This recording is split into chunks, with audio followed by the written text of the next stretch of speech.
Alors pour la mise en tension de la flexion dorsale de cheville avec extension de l'hallux, donc ici je vais redresser le gros orteil le plus haut possible et venir avancer mon genou le plus en avant que possible sans perdre trop de flexion au niveau de l'hallux. Donc on va dire qu'on peut s'autoriser 10% de perte de flexion au niveau du gros orteil. Donc là je suis à mon maximum ici quand je suis en arrière et en avançant mon genou, donc je vais chercher à perdre maximum 10% de flexion. Donc là je sens que mon gros orteil il force à aller vers le sol, donc je bloque cette position là. Donc là cette position là je la tiens pendant 2 minutes d'étirement passif.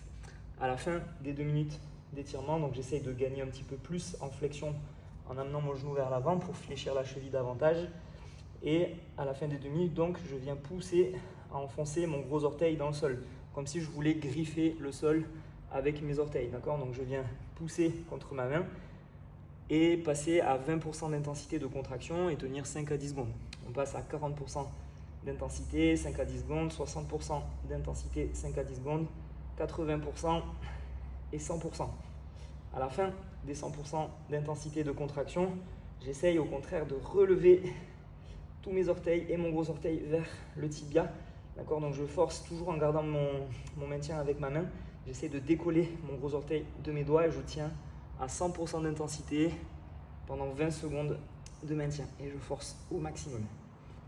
Ça, on le réalise 1, 2 à 3 fois en fonction de ce qui est indiqué sur la programmation.